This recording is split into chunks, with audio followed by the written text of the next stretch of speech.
సజీవుడైన దేవుని జనాంగమా, ఆయన పరిశుద్ధ నామమునకు దేవాతి దేవునికి మొట్టమొదటిగా వందనాలు తెలియజేస్తూ ఉన్నాను. పరిశుద్ధులను దేవుని పిల్లలను ఈ వీడియోని వీక్షిస్తున్న పరిశుద్ధులైన దేవుని పిల్లలందరికీ నా హృదయపూర్వక వందనాలు తెలియజేస్తున్నాను.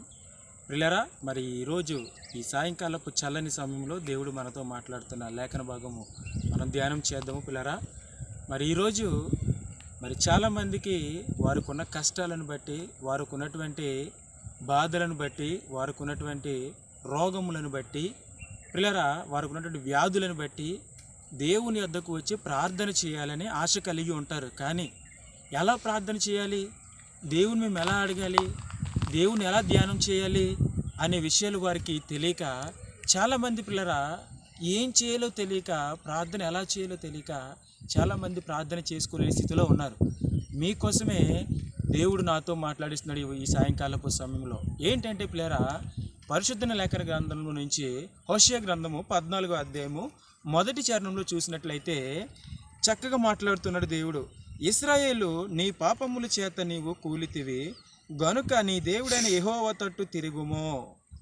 నీ పాపములను బట్టి నీవు కూలిపోయావేమో, రోగము చేత, వ్యాధి చేత, లేదా నీ ఉద్యోగం పోయి, నువ్వు చేసినటువంటి ప్రవర్తన బాగోక, నీ యొక్క మాట తీరు బాగోక, లేదంటే నీ పాపము ఎక్కువైపోయి నీవు ఉన్నత శిఖరాల నుంచి కింద పడిపోయావేమో. నా ప్రియమైన సహోదరి సహోదరుడా, నీకోసమే మాట్లాడుతున్నాడు. ఇశ్రాయేలు, నీవు పాపము చేత కూలితివి. ఎస్ నా ప్రియ సహోదరి సహోదరుడా, నీవు కూడా పాపము చేత, నీవు ఉన్నతమైన స్థితికి వెళ్ళినప్పటికీ కూడా నీ పాపము చేత కూలిపోయి ఉన్నావేమో.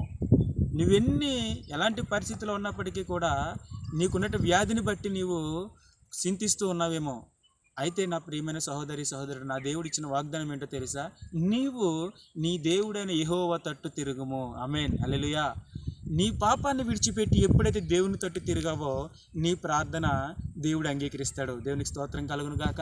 నా ప్రియమైన సహోదరి సహోదరుడా, ఈ సాయంకాలపు సమయంలో దేవుడు మాట్లాడుతున్నాడు ఏంటంటే, నీ పాపములు విడిచిపెట్టి దేవుని వైపు తిరుగుము అని మాట్లాడుతూ రెండో మాట ఏం చెప్పాడంటే పిల్లరా, మాటలు సిద్ధపరచుకుని యెహోవా యొద్దకు చేరుము అని మాట్లాడుతున్నాడు. అంటే నీవు ప్రార్థన చేసేటప్పుడు నీ అవసరత ఏదైతే ఉందో ఆ మాటలన్నీ కూడా ముందుగానే నీవు సిద్ధపరచుకుని దేవుని యొద్దకు చేరాలని చక్కగా మాట్లాడుతున్నాడు.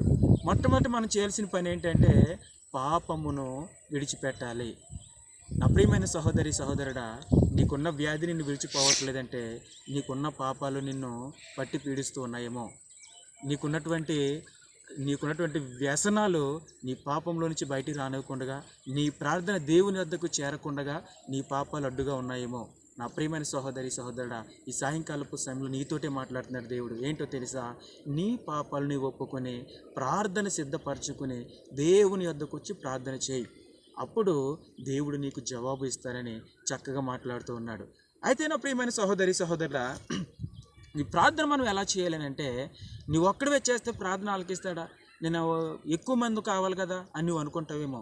అందుకే అంటున్నాడు మత్తయి సువార్త 18వ అధ్యాయము 20వ వచనంలో, ఎక్కడైతే 2-3 నా నామాన్ని కూడి ప్రార్థిస్తారో వారి మధ్య నేను ఉండి అద్భుత ఆశ్చర్య కార్యాలు చేస్తానని వాగ్దానం ఇచ్చిన దేవుడు మన దేవుడు. నువ్వు ఒక్కడవే ఉన్నావా? మోకరించి ప్రార్థన చేయి. ఇద్దరున్నారా? ఇద్దరుంటే ఇద్దరు ప్రార్థన చేయండి. ముగ్గురున్నారా? నలుగురున్నారా? ఎంతమంది ఉన్నారు అన్నది అక్కడ ప్రాముఖ్యమైన విషయం కాదు. కానీ నా ప్రియమైన సహోదరి సహోదరా, నీ మనస్సులో దేవునికి స్థానం ఎలాంటిది ఇచ్చావు అనేది దేవుడు ఆలోచన చేస్తాడు. నీ పాపాలను ఒప్పుకున్నావా లేదా అని దేవుడు ఆలోచన చేస్తాడు. నా ప్రియమైన సహోదరి సహోదరుడా, ఎక్కడైతే 2-3 నా నామాన్ని కూడి ప్రార్థిస్తారో వారి మధ్య నేను ఉంటానని వాగ్దానం ఇచ్చిన దేవుడు మన దేవుడు. ఎస్, నీవు ప్రార్థన చేస్తే నీ వద్దకు వచ్చే దేవుడు ఎప్పుడో తెలుసా? నీ పాపాలు విడిచిపెట్టాలి. హోషేయ గ్రంథము 14వ అధ్యాయం 1వ వచనం 2వ వచనం చూసినట్లయితే, నీ పాపాలు విడిచిపెట్టి యెహోవా తట్టు తిరుగుమని వాగ్దానం ఇచ్చిన ప్రకారంగా ఎప్పుడైతే నీ పాపాలు విడిచిపెట్టి యెహోవా తట్టు తిరిగావో నీ పాపాలు క్షమించబడి నీ ప్రార్థన దేవుడు ఆలకించడం ప్రారంభిస్తాడు. దేవునికి స్తోత్రం కలుగును గాక. ఎప్పుడు చేయాలి ప్రార్థన అని మనకు ఒక ఆలోచన కలిగి ఉంటాం. ఎప్పుడు చేయాలో తెలియదు, ఎలా చేయాలో తెలియదు. పిల్లరా, ఎప్పుడు చేయాలి ప్రార్థన అంటే, కీర్తన గ్రంథము 5వ అధ్యాయం 3వ చరణంలో దావీదు భక్తుడు మాట్లాడుతున్నాడు, ఉదయమున నీ కొరకు నా ప్రార్థన సిద్ధపరచుకుని ఉన్నాను. ఎస్, ప్రతి ఉదయాన్నే ఈ దావీదు భక్తుడు ఆయన కొరకు ప్రార్థన సిద్ధపరచుకునేవాడట. దేవునికి స్తోత్రం కలుగును గాక. హల్లెలూయా. అయితే నా ప్రియమైన సహోదరి సహోదరుడా, ప్రతి ఉదయాన్నే నువ్వు ప్రార్థన చేసేవారుగా ఉండాలి. రెండవ చూసినట్లయితే ప్రియరా, 55వ కీర్తన 17వ చరణం చూసినట్లయితే, సాయంకాలమున మధ్యాహ్నమున ఉదయమున నేను యెహోవాకు మొరపెట్టి తిని నా శత్రువుల చేతిలో నుంచి ఆయన నన్ను తప్పించును అని మరలా మాట్లాడుతున్నాడు. అంటే ఆయన ఎక్కడ చేశాడట ప్రార్థన? ఇప్పుడు చేశాడట, ఉదయం చేశాడు, మధ్యాహ్నం చేశాడు, సాయంకాలం చేశాడు.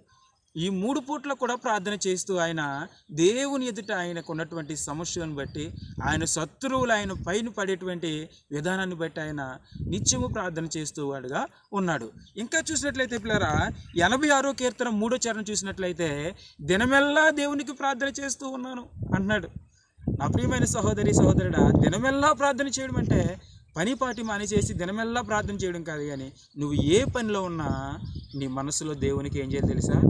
దేవునికి ప్రార్థన చేస్తూ ఉండాలి. ప్రభా, నేను ప్రయాణమే వెలుచున్నాను, నా ప్రయాణంలో తోడుకుండని దేవుని ప్రార్థన చేసుకుంటున్నాను. నువ్వు నీ పనిలో ఉన్నప్పుడు నీ పని చేసుకుంటూనే దేవునికి ప్రార్థన చేసేవారుగా ఉండాలి. ప్రతి సమయం దొరికిన ప్రతిసారి కూడా వాక్యాన్ని ధ్యానించేవారుగా ఉండాలి. నా ప్రియమైన సహోదరి సహోదరుడా, నీవు ఉదయం లేచింది మొదలుకొని సాయంత్రం పండుకునేంత వరకు నీ ఫోన్లో మెసేజ్లు ఎన్ని వచ్చినాయి, వాట్సాప్ మెసేజ్లు ఎన్ని వచ్చినాయి, ఫేస్బుక్లో ఎన్ని లైక్లు వచ్చినాయి, ఇన్స్టాగ్రామ్లో ఎన్ని మెసేజ్లు వచ్చినాయి అని నీవు చూసుకోవడమే సరిపోతుంది తప్ప ఏనాడైనా పరిశుద్ధ గ్రంథాన్ని ధ్యానం చేసేటువంటి స్థితి ఏనాడైనా ఉన్నదా? అందుకే మాట్లాడుతున్నాడు దేవుడు. నీవు ఫోన్కి సమయాన్ని ఇస్తున్నావా? వాట్సాప్లకి, ఫేస్బుక్లకి సమయాన్ని ఇస్తున్నావా? దేవుని యొక్క వాక్యానికి, దేవునికి ప్రార్థన చేయడానికి సమయాన్ని ఇస్తున్నావా అని దేవుడు మాట్లాడుతున్నాడు. నా ప్రియమైన సహోదరి సహోదరుడా, ఇక్కడ దావీదు భక్తుడు ఏమంటున్నాడు తెలుసా? దినమెల్లా ప్రార్థన చేస్తున్నాడట. దేవునికి స్తోత్రం కలుగును గాక. దినమెల్లా అంటే ఆయన ఏ పనిలో ఉన్నా కానీ దేవునికి ప్రార్థన చేస్తూనే, హృదయంలో ప్రార్థన చేసుకుంటూనే ఉన్నాడు. కాబట్టి ప్రియరా, నువ్వు ఏ స్థితిలో ఉన్నా, ఎలాంటి హీనమైన స్థితిలో ఉన్నా, ఎలాంటి రోగంతో ఉన్నా, ఎలాంటి వ్యాధితో బాధపడుతున్నా, ఎలాంటి స్థితిలో ఉన్నా కానీ నువ్వేం చేయాలంటే ప్రార్థన చేసేవారుగా ఉండాలి. అనునిత్యము ప్రార్థన చేసేవారుగా ఉండాలని ఇక్కడ దేవుడు మాట్లాడుతూ ఉన్నాడు. ఇక్కడ మనకు ఒక వ్యక్తి కనపడుతున్నాడు. యెషయా గ్రంథము 38వ అధ్యాయం 2వ చరణం చూసినట్లయితే ఇక్కడ మనకు ఒక భక్తుడు కనపడుతున్నాడు. ఎవరి భక్తుడు అంటే హిజ్కియా. ఈ హిజ్కియాకి మరణకరమైన రోగము వచ్చింది. పిల్లరా, మరణకరమైన రోగం వచ్చినప్పుడు యెషయాను పంపించి, నీవు కొద్ది దినాల్లో మరణిస్తావు, నీకున్నటువంటి సమస్తాన్ని చక్కపెట్టుకో అని యెషయా భక్తుడి ద్వారా ఈ హిజ్కియాకు సమాచారం అందించినప్పుడు ఈ హిజ్కియా వెంటనే, నా ప్రియమైన సహోదరి సహోదరుడా, నీ ప్రాణము దేవుడు తీసుకుంటానికి సిద్ధంగా ఉన్నాడు. కొద్ది దినాల్లో నీ ప్రాణము దేవుడు తీసుకుంటాడు. నీ ప్రాణం ఉండగానే నీవు చక్కబెట్టుకోవాల్సినవి అన్నీ కూడా చక్కబెట్టుకో అని చేశాను యెషయా భక్తుడి ద్వారా తెలియపరిచినప్పుడు, నా ప్రియమైన సహోదరి సహోదరుడా, మనమైతే ఏం చేస్తామో తెలుసా? రకరకాలుగా దేవుణ్ణి దూషిస్తాం, దేవుణ్ణి నిందిస్తాం. ఎన్నో చేశాను, ఎన్నో అద్భుత కార్యాలు చేశాను, ఎంతో చేశాను, ఏంటి అని చేశాను మనం వెళ్తే దేవుణ్ణి దూషించేవారుగా ఉంటాం. కానీ ఇక్కడ హిజ్కియా అయితే, నా ప్రియమైన సహోదరి సహోదరుడా, ఏం చేశాడు తెలుసా? గోడ తట్టు తిరిగి వెంటనే, యెషయా వచ్చే మాట చెప్పిన వెంటనే గోడ తట్టు తిరిగి చిన్న ప్రార్థన చేశాడు. ఏంటో తెలుసా? చూద్దాం, మాట చూద్దాం. 3వ వచనం చూసినట్లయితే, యెహోవా యథార్థ హృదయుడనై సత్యముతో నీ సన్నిధిని నేను ఎట్లు నడుచుకుంటునో, నీ దృష్టికి అనుకూలముగా సమస్తము నేను ఎట్లు జరిగించుతునో కృపతో జ్ఞాపకము చేసుకొనుము. దేవునికి స్తోత్రం కలుగును గాక. ఎస్, ఈ హిజ్కియా భక్తుడు సత్యముతో, న్యాయముగా నీ ఎడల నేను చేసిన క్రియలను నీ కృపతో జ్ఞాపకము చేసుకొని గొప్ప సాక్ష్యాన్ని దేవుని ఎదుట పెట్టాడు. దేవునికి స్తోత్రం కలుగును గాక. నా ప్రియమైన సహోదరి సహోదరుడా, ఆయనకున్న సాక్ష్యం ఏంటో తెలుసా? సత్యవంతుడు, యథార్థవంతుడు, న్యాయవంతుడు, దేవుడు ఏ పని చెప్పినా చేసేటువంటి వాడుగా ఉన్నాడు. నా ప్రియమైన సహోదరి సహోదరుడా, వెంటనే ఈయన ప్రార్థన దేవుడు అంగీకరించాడు. ఈయన ఏం చేశాడంటే, గోడ తట్టు తిరిగి నా సత్యమును, అలాగే నా న్యాయమును, నా ప్రవర్తనను ఒక్కసారి పరిశీలన చేయి ప్రభు అని కన్నీరు విడిచి ప్రార్థన చేశాడు. చేసిన వెంటనే దేవుడు అదే యెషయాతో వెంటనే మరల వెనక్కి పంపించి, నీకు ఆయుష్ 15 సంవత్సరాలు పంచాడు దేవుడనే గొప్ప వాగ్దానం ఇచ్చిన దేవుడు. ఎస్, నా ప్రియమైన సహోదరి సహోదరుడా, ఈనాడు నీవు మరణకరమైనటువంటి స్థితిలో ఉన్నావేమో, చనిపోవడానికి సిద్ధంగా ఉన్నావేమో, ఐసీయూలో పెట్టుబడి ఉన్నావేమో నా ప్రియమైన సహోదరి సహోదరుడా. ఎస్, ప్రార్థన చేయి. హిజ్కియా గోడ తట్టు తిరిగి కన్నీరు విడిచి ప్రార్థన చేశాడు. ప్రభువా, నా సత్యాన్ని ఒకసారి ధ్యానం చేయి. నేను చేసినటువంటి న్యాయమైన పనులు ఒక్కసారి జ్ఞాపకం చేసుకో ప్రభు అని కన్నీరు విడిచి ప్రార్థన చేశాడు. 15 సంవత్సరాల ఆయుష్ పొందుకున్నాడు. నా ప్రియమైన సహోదరి సహోదరుడా, ఈనాడు నీ ఐసీయూలో పడి ఉన్నావేమో, నీవు ఇంకా బ్రతకవని చేసిన డాక్టర్లు కూడా సర్టిఫికేట్ ఇచ్చారేమో. పరమ డాక్టర్లు, డాక్టర్ కంటే పరమ డాక్టరు మన దేవుడు. నా ప్రియమైన సహోదరి సహోదరుడా, నీవు ప్రార్థన చేయి. ఏం చేయాలి తెలుసా? కన్నీరు విడిచి నీవు ఉన్నటువంటి స్థితిలోనే ఐసీయూలో ఉన్నావా, మరణకరమైన స్థితిలో ఉన్నావా, ఇంకా రేపో మాపో తీసేయలేనటువంటి మరణపాయమైనటువంటి స్థితిలో నీవు పడి ఉన్నావేమో, నీవు ఆ స్థితిలో నుండే ప్రార్థన చేయి. కన్నీరు విడిచి ప్రార్థన చేయి. హిజ్కియాకి 15 సంవత్సరాల ఆయుష్నిచ్చిన దేవుడు నీ మరణాన్ని తప్పించి జీవంలోనికి తేగల శక్తిమంతుడు ఎవరన్నారంటే ఈ లోకంలో నజరేయుడైనటువంటి యేసుక్రీస్తు ప్రభువారు మాత్రమే. నా ప్రియమైన సహోదరి సహోదరుడా, హిజ్కియా ప్రార్థన ఆలకించిన దేవుడు నీ ప్రార్థన కూడా ఆలకించడానికి సిద్ధంగా ఉన్నాడు. కానీ నువ్వు చేయాల్సింది ఏంటో తెలుసా? మొట్టమొదటిగా నీ పాపాలను ఒప్పుకొని నీ పాపాలని కూడా దేవుని ఎదుట విడిచిపెట్టి దేవుని ఎదుట నీవు ప్రార్థన చేయడం ప్రారంభించాలి. ఎప్పుడు చేయాలని ధ్యానం చేసాము? ఉదయాన్నే చేయాలి, మధ్యాహ్నం చేయాలి, సాయంకాలము చేయాలని ధ్యానం చేసాము. ఇంకా చూసినట్లయితే దినమెల్లా ప్రార్థన చేయాలని దావీదు భక్తుడు మాట్లాడుతూ ఉన్నాడు. నా ప్రియమైన సహోదరి సహోదరుడా, దినమెల్లా ప్రార్థన చేయాలి. నీవు ఏ స్థితిలో ఉన్నప్పటికీ, మరణకరమైన స్థితిలో ఉన్నప్పటికీ దేవుడు నీ ప్రార్థన ఆలకించడానికి సిద్ధంగా ఉన్నాడు. నా ప్రియమైన సహోదరి సహోదరుడా, ఇంకా మనం ధ్యానం చేసినట్లయితే ప్రియులారా, ప్రార్థన మనం ఎక్కడ చేయాలనంటే 2వ దినవృత్తాంతాల గ్రంథములో 20వ అధ్యాయము 8వ చరణం చూసినట్లయితే, నేను యెహోవా మందిరమున ఎదుటను ఆయన సన్నిధి ఎదుట నిలవబడి ప్రార్థన చేయదునని అక్కడ మాట్లాడుతూ ఉన్నాడు. నా ప్రియమైన సహోదరి సహోదరుడా, మనం ఎక్కడ ప్రార్థన చేయాలంటే ఆయన మందిరంలో ప్రార్థన చేసేవారుగా ఉండాలి. లేదంటే ఇంకా ఎక్కడ చేయాలి? ఆయన మందిరానికి వెళ్ళేటువంటి స్థితిలో ఉన్నారనుకోండి, మీరు దేవుని సన్నిధికి వెళ్ళి ప్రార్థన చేయలేనటువంటి స్థితిలో మీరు ఉన్నారనుకోండి, ఎక్కడికి వెళ్ళి ప్రార్థన చేయాలి? మేము ఎలా ప్రార్థన చేయాలి? మేము నలుగురిలోకి ప్రార్థనకి వెళ్తే మమ్మల్ని చులకనగా చూస్తారేమో అని నీవు భయంతో చెంది ఉన్నావేమో. నీ కోసమే దేవుడు మాట్లాడుతున్నాడు. ఏంటో తెలుసా? మత్తయి సువార్త 6వ అధ్యాయం 6వ వచనంలో చక్కగా మాట్లాడుతున్నాడు. ఏమని తెలుసా? 6వ అధ్యాయము 7, 8 వచనాల్లో, నీవు నీ గదిలోనికి వెళ్ళి తలుపు వేసుకుని రహస్యమందున నీ తండ్రికి రహస్యముగా ప్రార్థన చేయము, అప్పుడు రహస్యమందు చూచి నీ తండ్రి నీకు ప్రతిఫలం ఇచ్చును అని దేవుడు గొప్ప వాగ్దానం ఇచ్చాడు. దేవునికి స్తోత్రం కలుగును గాక. హల్లెలూయా. నీ ప్రార్థన ఎక్కడ చేయాలి తెలుసా? రహస్యమందున నీ తండ్రికి నీవు రహస్యముగా ప్రార్థన చేయాలి. దేవునికి స్తోత్రం కలుగును గాక. ఈ ప్రార్థన నీవు నీ గదిలోనికి వెళ్ళి రహస్యమందున నీ తండ్రికి నువ్వు ప్రార్థన చేసేవారుగా ఉండాలి. నా ప్రియమైన సహోదరి సహోదరుడా, ఈ యొక్క సాయంకాలపు సమయంలో దేవుడు మాట్లాడుతున్న ఏంటో తెలుసా? నీవు నీ గదిలోనికి వెళ్ళి నీవు ప్రార్థన చేయి. నీవు నలుగురిలో చేయడానికి నువ్వు సిగ్గుపడుతున్నావా?